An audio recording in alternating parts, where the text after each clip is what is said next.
Sir Peter Ipatas explains his resignation. Over 500,000 kina lost to paper landowners. And Nambawan Super Plaza opens.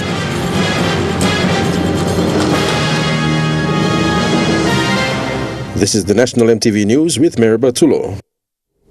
A very good evening. Thank you for joining us. This is Wednesday's news. Enga Governor Sir Peter Ipatas yesterday explained to his people his reasons for resigning from the People's National Congress Party. Sir Peter says he remained loyal for too long and he could not continue to see the country suffer. He said it's timely that he moved out of PNC so that he could speak freely about national issues. Sir Peter explained that he did not resign because he wanted to backstab his Highlands brother, Prime Minister Peter O'Neill. Me resign no PNC, because me like backstabbing Prime Minister, blow me yet, na come out Prime Minister overnight. Me resign because he got principle blow me long, stop on the man. Sir Peter, who is one of the longest-serving provincial governors in PNG, said he has seen a lot of unconstitutional decisions made. One is the establishment of the District Development Authority, which is now a Supreme Court matter.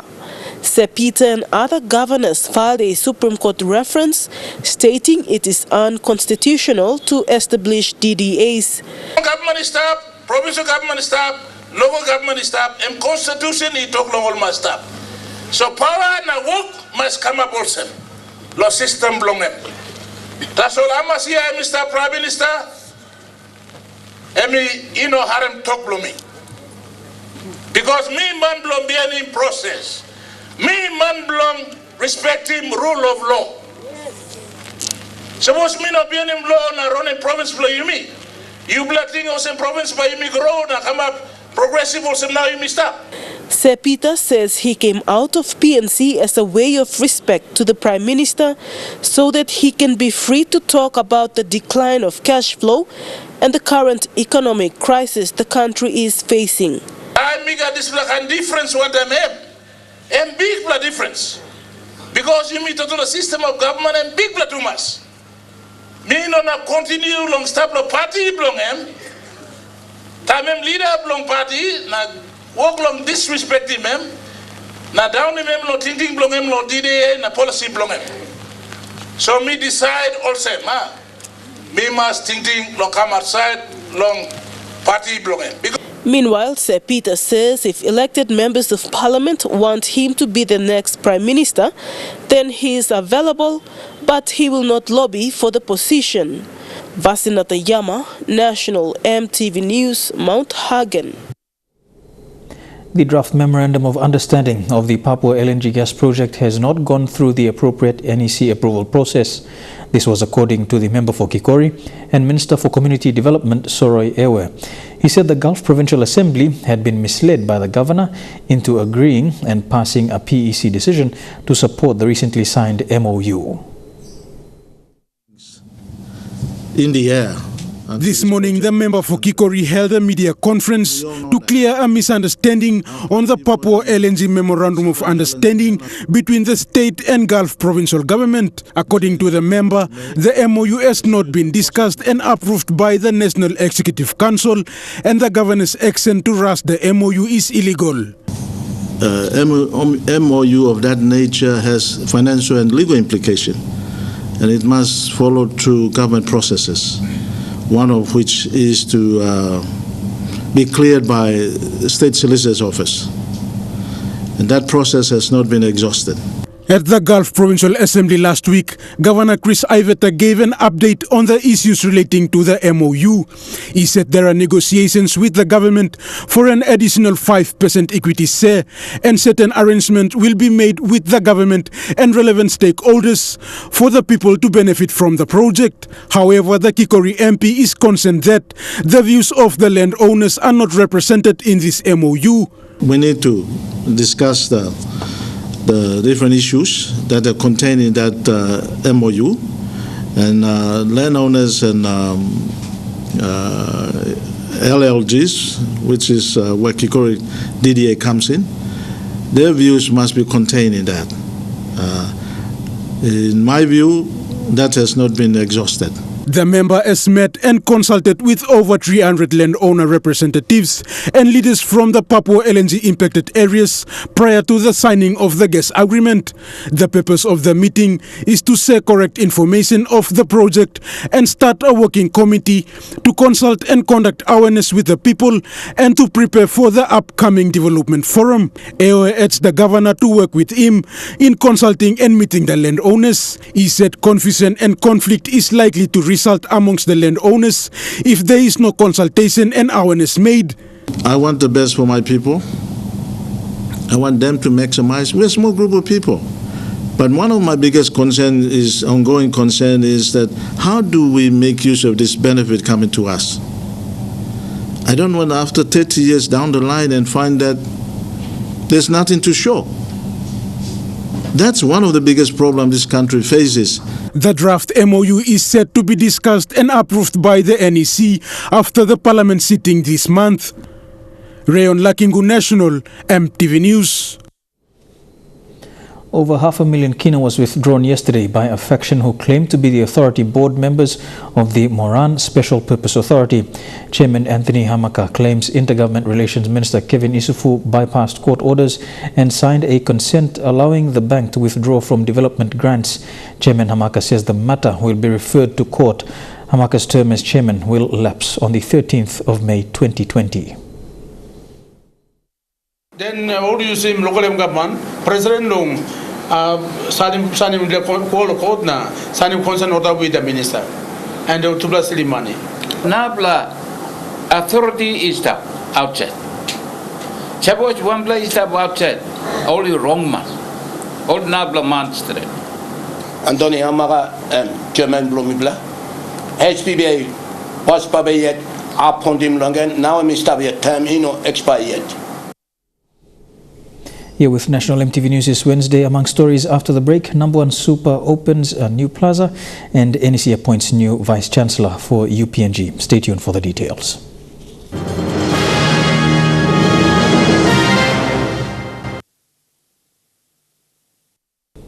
Welcome back to the news. The National Polytechnic Institute of PNG in Leh recently sworn in 14 members of the Governing Council in consultation with the National Education Board. The role of the Governing Council is to ensure that the Institute delivers good quality education. 3 committees, including finance and disciplinary committees, were also appointed on the same day.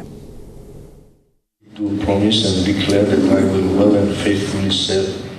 The 14 members of the Governing Council and their alternates were sworn in last week Thursday at the Leh International Hotel. They represent various organizations in Leh and were endorsed by the National Education Board to serve the National Polytechnic Institute of PNG from 2019 to 2021. Promise and declare. The members said their oath in front of the Commissioner of Oath and Leh Senior Provincial Magistrate Pius Tapil.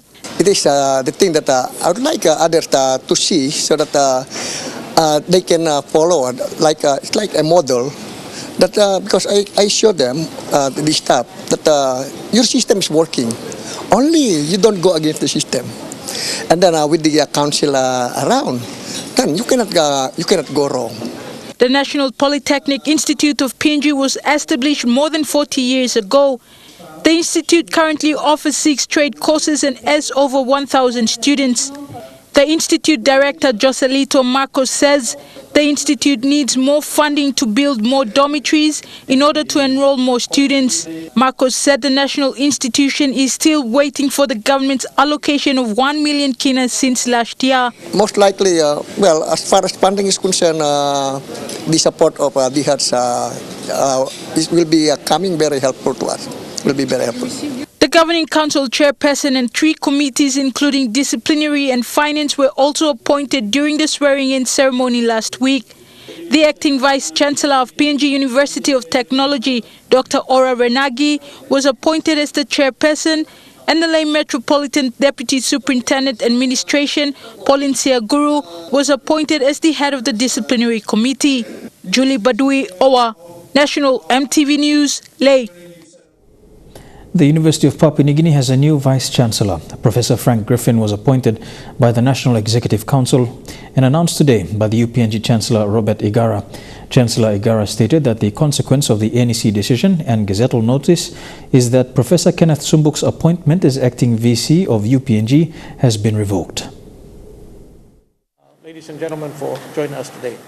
Following months of ongoing saga over leadership within the University of Papua New Guinea, today a decision from the National Executive Council was delivered. Professor Frank Griffin has been appointed and announced as the Vice-Chancellor of UPNG. And this follows my receiving today a copy of the National Gazette number G342, which was dated 30th of April 2019. And the gazettal notice states that the National Executive Council, by virtue of the powers conferred by Section 109 of the Higher Education General Provisions Act 2014, revoked all previous appointments of Vice-Chancellors of the University of Papua New Guinea, which includes the acting Vice-Chancellor, and appointed Professor Frank Griffin as the Vice-Chancellor of the University of Papua New Guinea, commencing on and from the date of publication of the instrument in the National Gazette. The appointment of Professor Griffin was led, managed and resolved by the Council of UPNG on the 18th of December, following a transparent and public process consistent with the UPNG Act 1983. And in accordance with Higher Education General Provisions Act 2014, the National Executive Council, following a recommendation from the Minister for Higher Education, Research, Science and Technology, completed the legal process by appointing Professor Frank Griffin and having its decision published in the National Gazette yesterday. Professor Griffin is a Doctor of Philosophy from the University of York, England, a Master of Science from the Australian National University, and has held management roles in UPNG. He said he takes on this new role with full confidence. I will commit myself to lead this team in making sure that whatever issues we face in these institutions, we will attend to in a very professional and a progressive manner. I thank also the university community for being patient, for helping to make sure that the appointment process was allowed to run its full course. And Dr. Griffin's appointment takes effect immediately.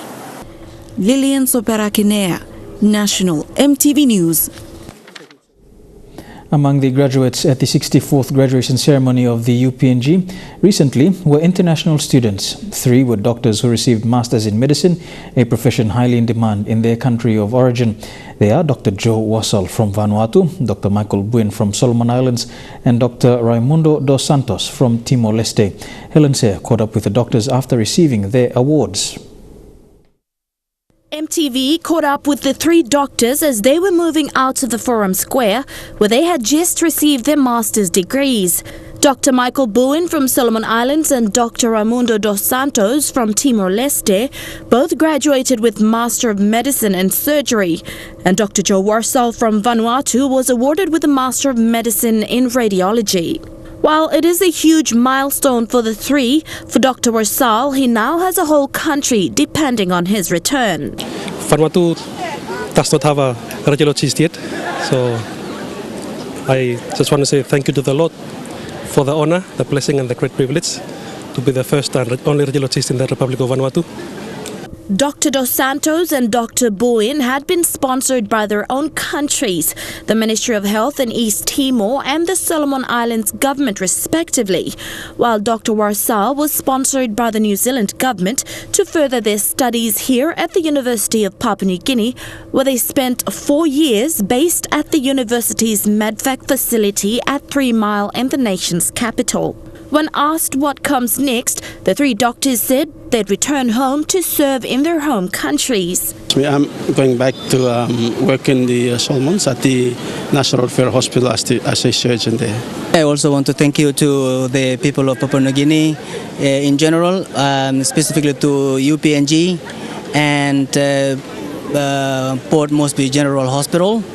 for their hospitality, and I have completed my mission 4 years. Now I'm going back to my country to serve.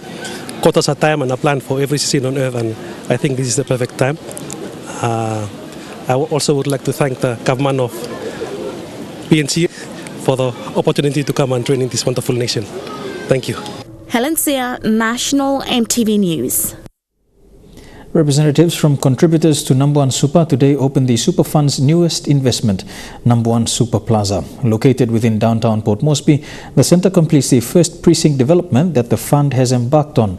According to Nambawan Super Chairman Anthony Smare, whilst this is another development for the fund here in the nation's capital, they are looking at more opportunities for growth across the country. You two hard-hitting journalists. It was all smiles for Nambawan Super today as the fund celebrated the completion of the Nambawan Super Plaza. Located in downtown Port Moresby, this new development, a partnership between Nambawan Super and Lamana Development, was completed on time and within cost. For Nambawan Super, this is the first complete precinct development within the property space. Our investment strategy has been focused on long-term returns and is actively managed with the objective of providing a CPI plus 2% return for our members. While there are short-term fluctuations, as we've seen with the economy over the last couple of years, Nambawan Super's long-term performance is on track. These serviced apartments completed at the time when the economy is showing signs of improvement, especially with several major resource projects coming online in the next few months. Projects which will create demand for quality accommodation in this part of the central business district, with both buildings expected to be completely tenanted by year's end and provide steady income for Nambawan Super and ultimately returns to contributors. This whole complex will return, we believe, an average of 15 million kina when fully tenanted a year. In fulfilling that strategy of long-term returns for our members, that will translate to over 1.5 million kina over the next 3 years. That is just one of our projects. But apart from the monetary value of this investment, Nambawan Super has been quick to point out that this project has also provided much-needed employment within the property sector, with a majority of workers from this project to move across to the Superfund's next big development, the Raintree Plaza in Waigani. Also, one of the important points there is that you had 530 people employed. Right, the skill set. So super is not just about thinking of how we've actually built the buildings and have a return for members, but also there's those spin-off benefits across the economy. And that's an important thing that the super funds do, which seems to sometimes get lost along the way, is that we're actually investing, but we're investing into skill sets, in training local people up into these areas. Contributors were given the honour of officially opening Nambawan Super Plaza. Thank you very much. For contributors like Chief Sergeant Paul Unupite, this development represents yet another example of their fund's efforts in creating long-term investment which will bring benefits for many years to come for contributors and members of Nambawan Super. I'm contributing for the last 35 years, and this is I am today, and I'm happy with the building. It will, as I said, it will bring a lot of good returns to the members, contributing members. Thank you. Whilst this multi-million kina development in Port Moresby represents a significant investment for the fund is also looking at expanding its investment portfolios in outside centres, particularly in Lae, Mount Hagen and Kokopo. We know there's a lot of money going through Hagen. Hagen, when you go there, it looks very much like a cowboy town, but when you look at the money that flows through there, it's probably the third biggest business centre in the Pacific as a whole. So we think there might be, and it needs somebody like us to look at these investments, because other big investors might be too worried about risk. Because we think that being a fund that's owned by members who are present in the community, that our investments will be less at risk. So there's a whole bunch of factors that we have to take into account. There's Hagen, there's Lae. We are looking at a potential expansion of Gazelle Hotel in Kokopo, which we own, which has been very profitable. We have that in partnership with Eastern Britain Provincial Government and the Lihiran landowners. And so that's another thing that we're looking. Paul's always traveling everywhere, all over PNG. While superannuation funds continue striving to deliver positive returns to its members, the current tax regime seems unfair. This is the view from Chairman of Nambawan Super, Anthony Smare. Speaking today in Port Moresby, Chairman Smare yet again called for a review of the country's tax policies, which he says is unfair to employees within the formal workforce. Whilst there has been some tax relief for employees at the two lower tiers of income through the 2019 national budget, according to Mr. Smare, this still does not translate to real relief in the pockets of workers throughout the country. He says there is a consensus within the superannuation industry that some relief should be given, especially in regards to the savings employees make to superannuation. Our workers contribute over 22% in payroll tax of the budget each year. Yet the workforce that pays that tax is less than 10% of our population. When you count the impact of GST, we are paying significantly more than 22%, possibly up to 30%. That's less than 10% of the population is shouldering that burden. And we think where that you can make impact for those members is by looking at removing as much tax as you can on superannuation. Here with National EMTV News, stories making headlines overseas when we come back, including protests in Venezuela turning violent, Japanese emperor abdicates, and major overhaul at Facebook. Stay tuned for the details.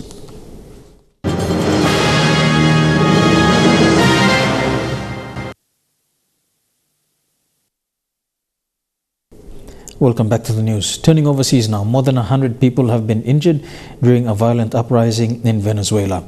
Opposition leader Juan Guaido, who's backed by many Western nations, making his boldest bid yet to seize power.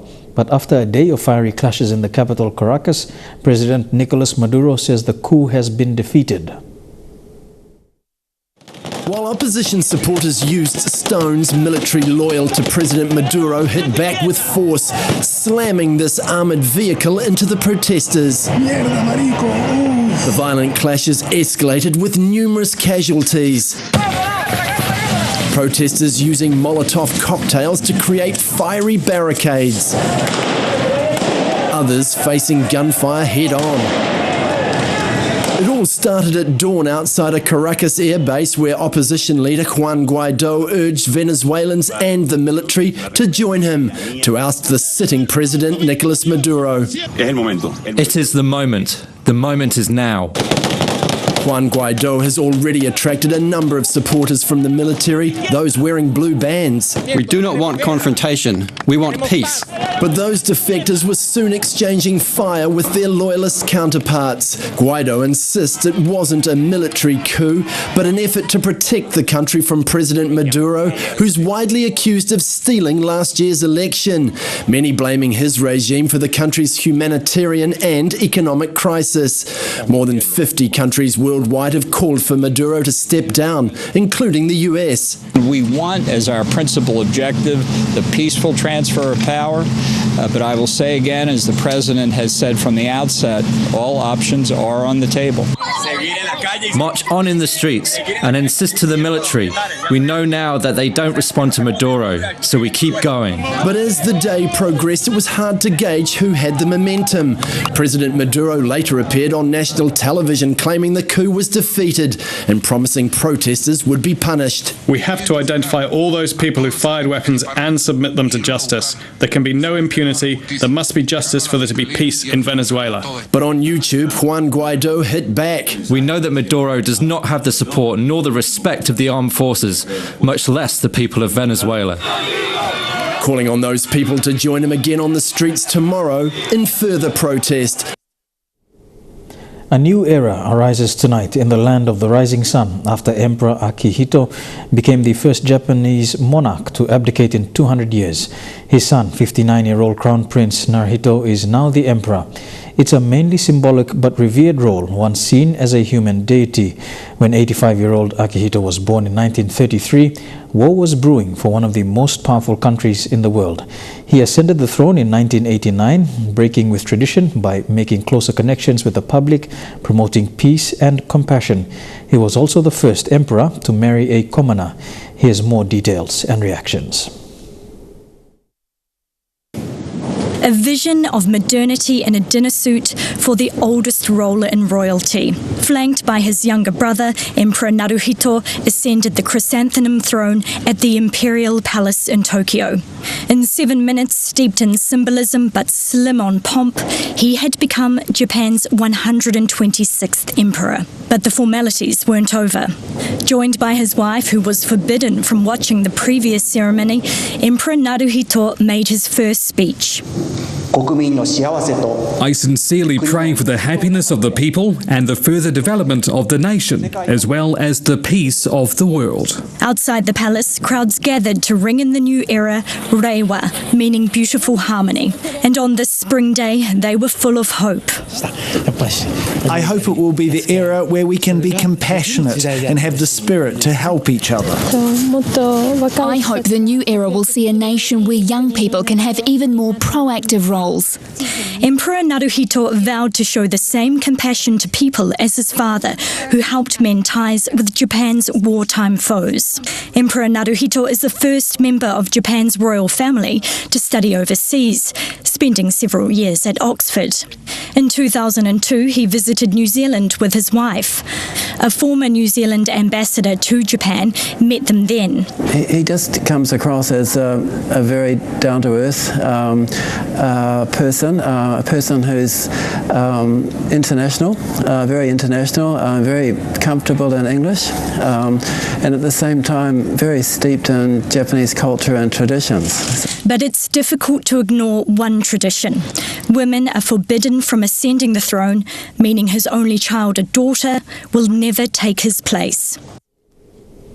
Genuine commitment to privacy or a public relations exercise? That's the question after Facebook announced a major overhaul of its social media platforms. It'll soon look and operate differently as founder Mark Zuckerberg tries to overcome recent scandals that have plagued his products. A major makeover for Facebook, and with its new style, the promise of a change in substance. The future is private. This is the next chapter for our services. Mark Zuckerberg announcing a pivot to privacy, including making its messenger app encrypted so even Facebook can't access your conversation. I get that a lot of people aren't sure that we're serious about this. I know that we don't exactly have the strongest reputation on privacy right now. The audience less amused, Facebook's recent string of scandals and breaches have sparked global calls for it to be reined in. Zuckerberg hoping his bid to rebuild its battered reputation doesn't fall as flat as his joke. I don't think it's good enough for consumers to trust them again immediately. If no other privacy issues happen, trust we will rebuild slowly. Most agree there does seem to be a genuine effort to address concerns. I think it'll probably be their biggest overhaul ever if they deliver on the sort of things they're talking about. You know, the first time in 15 years that they've tried to put privacy at the very front of what they do. The raft of changes you'll see rolled out over the coming months won't just be on Facebook, but the other platforms it owns as well, Instagram and WhatsApp. Collectively, all three are used by 2.7 billion people. Most strikingly, Facebook's blue branding is out and its newsfeed de-emphasised, while community groups, messaging and shopping will be revamped. On WhatsApp, a secure payment service is getting ready to roll out, and on Instagram, they're looking to remove the number of likes on photos from users' feeds, as well as creating content that's not just photos and videos. But Zuckerberg's main focus? Privately. Privacy, privately. Yes, we'll see strength in privacy, but then we'll also see people abuse that strength in privacy. As social media evolves, so too the problems it creates. The Sumatran orangutan could be extinct within 2 decades. That's the warning from those working to protect one of the world's most critically endangered animals. One of the biggest threats, Indonesia's tropical rainforests being cleared for palm oil plantation. That's resulting in many orangutans being killed by farmers while their babies are traded as exotic pets. This rescue team has been told the wife of a soldier has been keeping a young orangutan as her pet. Bom Bom was kept in a cage for 3 years. They have agreed to hand him over. It's hard to watch. Life with this family is all Bom Bom has known since his mother was killed. Getting him to a rehabilitation center is his only chance of freedom back in the wild. Bom Bom is a victim of Indonesia's deforestation. This country is the world's biggest palm oil producer. In the past 2 decades, huge areas of rainforest have been destroyed. Millions of Indonesians now depend on the crop for a living. Inside this, there is a kernel like this. This is where biofuel comes from. Orangutans have been pushed aside. Many are killed by farmers as they search for food on the fringes of plantations. The babies are captured and sold as pets. Most of the pellets. This large male was shot 62 times by farmers. He was shot, 2 in one eye, 1 in the other. Charities do what they can. The plantations will say, oh, orangutans come out of the forest to eat our palm oil seedlings, but they'll eat palm oil seedlings in the same way that a shipwrecked mariner will eat his shoes or his belt. You know, it's not food, it's just the only thing there that they can try and survive with. This is the journey back to freedom for one lucky orangutan. But charities can only do so much. Well done! Good luck, Harry! Countless others are being lost. Bye, Harry! Good luck! Here with National EMTV News, we go for another break. When we come back, some sporting updates in Trukai Sports. Don't go away.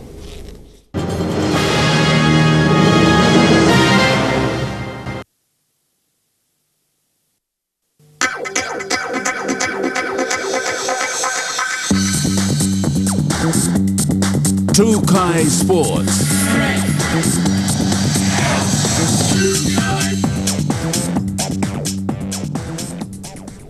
Welcome to Trukai Sports. After a string of disciplinary cases in the SPPNG Hunters camp, Coach Michael Marum has finally made the decision to terminate 2 players for serious breaches of the team's code of conduct. In an unrelated matter, 2 other players have been released due to poor form. It's round 9 this weekend and the Hunters are still struggling. Apart from winning just 1 out of their past 8 matches, discipline has been an issue. In round 4, Joe Joshua, Mackenzie Ye and Junior Rob were sidelined for missing training after a night out on the weekend. In round 5, Blanda Bavo and Stanton Albert were disciplined for missing a team video review. In round 7, after their first win, Junior Rao was dropped for missing 2 training sessions after the team returned from Brisbane. And last weekend, Captain Adex Wera was sidelined for missing a training session as well. This week, the coaches finally cracked the whip and terminated 2 players. Joe Joshua, Hunter number 67, played 7 games, and Joe Frank is Hunter number 80 with only 2 games. Both have been terminated from the Hunters camp for alcohol-related issues and continuous breach of the team rules. Joshua Joe and Joe Frank, yeah. So it's disappointing for both players. They have let their teams down, the Wagi Tumbe and also the Snakes Tigers. For Joe Joshua, it was his second time to breach team rules, with Coach Michael Marum shocking the rest of the team when he announced the termination of the players at training. We had a training on Sunday morning, and after training I announced it straight away. They were all shocked. That's the first major sent off I had, all throughout this year. I've never sent anyone home or, been released. Just, wanting to watch them, keep them for a bit more, but it's come to a stage where we can't, this time's running out and can't continue to allow that to happen. William Mone and Jack Oy have also been released due to form. For Jack Oy, the coach says he needs to sort out some personal issues as well. William Mone, it just, hasn't been performing well at training and also games, so spoken to him, so we allow him to come in and use our gym, be part of the team to train. Jack Oy is just a young kid. He's picked up bad injury during his first game, and then he didn't recover well, and he played last weekend with the Barry side, and so I've spoken to him. He's got probably a bit more issues, so send him home. But he's attending all our training. The only difference is he's staying at his own residence together with William Mone. The only option left for coach Michael Marum is to find new talent in the intercity competition as replacements. Diesel Cup, they're into round 4 this weekend, so there's options there. We can pull 1 or 2 more players from that competition back inside and see how they can handle training at our level, and eventually if they can play. Sukina National, EMTV Sports. The SPPNG Hunters suffered one of the biggest losses last week Thursday with a 56-4 loss to the Burleigh Bears. Coach Michael Marum has pointed out that the players are lacking a winning mindset towards their matches. The SPPNG Hunters have lost 7 of their last 8 matches. Last Thursday's loss to the Burleigh Bears was 56 points to 4. This week, coach Michael Marum has the team working on defense and attack. The Hunters had to perfect their tackling skills as they grappled in the humid afternoon, with coach Michael Marum watching ever so closely. They also worked on their line defense. The 10 tries to 1 flogging by the Bears was a disappointing defensive effort, with the team just leaving the players to score soft tries. The Hunters made just 5 errors and conceded 8 penalties. The team also made 17 tackle breaks with a completion rate of 68% in an otherwise ordinary performance, compared to the Bears, who despite winning made 10 errors, conceded 5 penalties and made 40 tackle breaks with a completion rate of 76%. We're getting off to a really slow starts all our games, so that's been one of our concerns. We had a video session yesterday, we spoke about that. We normally talk about our strong starts, but the opposition teams are now starting fast against us. So the team has not kept the same lineup since the opening round, with a total of 14 debuts in 8 matches, and the 5-8 and half-back combinations have changed 4 times. We've been having changes every week. We're not consistent with our team due to various reasons: injuries, suspensions, work commitments, studies. The coach Michael Marum has put it all down to players' attitude on game day. Despite a good session each week, players still don't have that winning attitude. He and former Kumus players talked to the team about their attitude towards their game. I had a chat to Marcus Bai, Johnny Wilse, a few other Kumus, a few other Hunters down there after the match, before the game. Just all attitude there. It's back to us players. That's just stages in a game where they need to put in that extra effort. They're just not doing it. So one thing that needs fine-tuning is the halves combination. And after a series of changes, Marum has stuck with Charlie Simon and Ase Boas. We want to actually work with our halves a bit more. I think first of all they just need to get a bit fitter. Yeah, so I can see Ase got some extra weight on, and also the other half partners there. So they struggle a lot during games. So. Sukina National, EMTV Sports. Still in Rugby League, the Hela Wigmen are sitting on 9th place in the Intercity Cup competition. They were at the PNG High Performance yesterday to do some training ahead of this weekend's clash against Gulf ISO. Apart from working on areas of improvement, the boys are looking forward to playing extra hard this weekend. After a successful win on the weekend against the Kimbe Cutters, the team is now back in training ahead of round 5.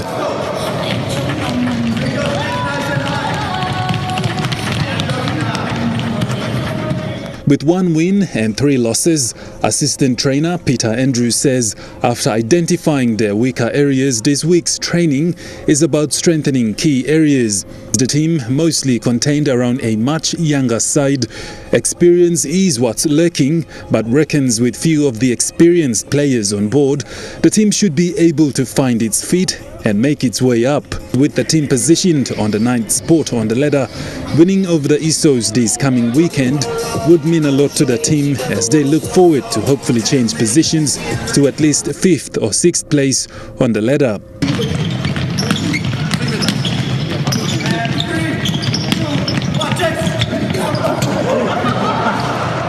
Training will continue as normal for the team until the game against the Gulf ISOs this weekend. Meanwhile, placed on the top spot in the Intercity Rugby League competition ladder is Agmak Rabaul Gurriers, followed by Lay Snakes Tigers in second place, Wagi Tumbe in third place, and Central Dabaris in fourth place. Godwin Eki, National EMTV Sports. Don't go anywhere, we'll have more of Trukai Sports after these messages. Stay tuned.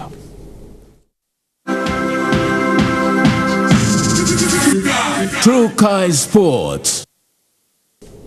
Welcome back to Trukai Sports. To football, and Lawaidan FC goalkeeper Mike Gewa tragically passed away early this week after spending 5 weeks at the Angau General Hospital. Gewa sustained an injury during a match in the Northern Conference of the NSL competition. He was an outstanding player who competed in the Medang Soccer Association, and he played for Medang FC before joining Laiwadan. PNGFA President John Capinato and his executive committee members have passed on their condolences to the club and his family. Mike Gewa leaves behind his wife and a newborn son. To some sport abroad now, and it's not if but when. Confirmation today, the New Zealand Warriors have tabled a formal offer to the Brisbane Broncos Kiwi half Cody Nikorima to join the Auckland-based club. Will his arrival be this year or next? Earlier reports favoured the 23-year-old joining the Warriors as early as next week, but coach Stephen Kearney appears future-focused. We've left it with him and his management and for 2020, and that's it. So whatever happens, this year or that's in their hand. Broncos coach Anthony Seibold admitting Nikorima's future at the club wasn't guaranteed beyond 2020.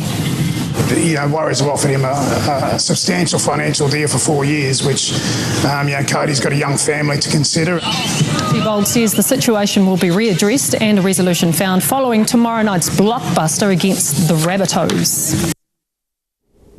And that's it for Trukai Sports. We go for another break. When we come back, we take a look at the weather for the next 24 hours. Trukai Sports.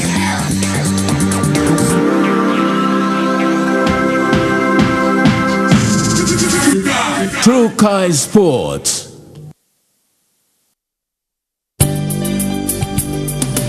This weather update is proudly brought to you by Money Plus. With you always.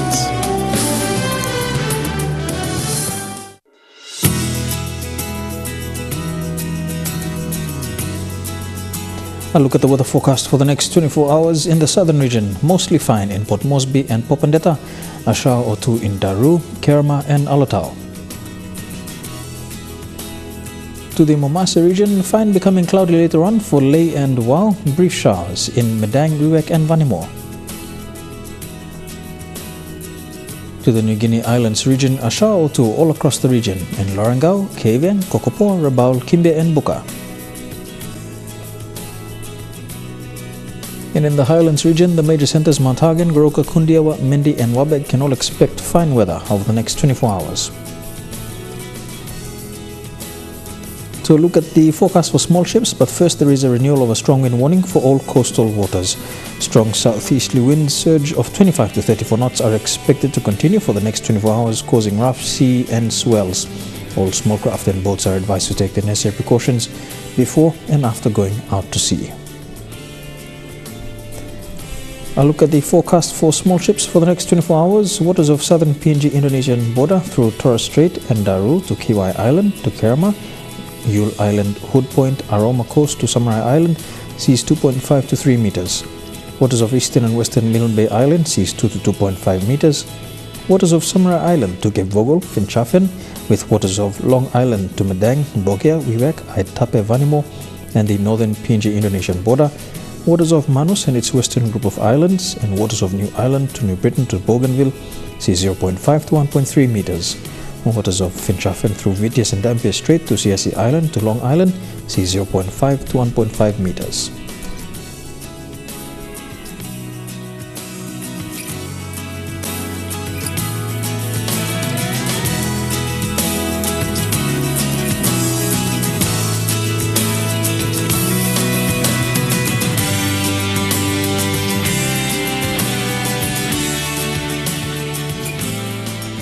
And a look at the ocean forecast for PNG areas. Coral Sea sees rough with southeasterly winds at 25 to 34 knots. Solomon Sea, sea slight to moderate with southeasterly winds at 10 to 20 knots. Bismarck Sea, sea slight to moderate with southeasterly winds at 10 to 20 knots. And the Pacific Ocean, sea slight with east to southeasterly winds at 10 to 15 knots.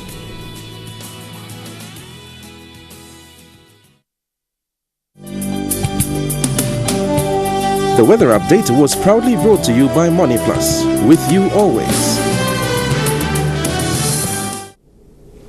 And that's the way it is this first day of May 2019. From the news team, pleasant viewing. Good night.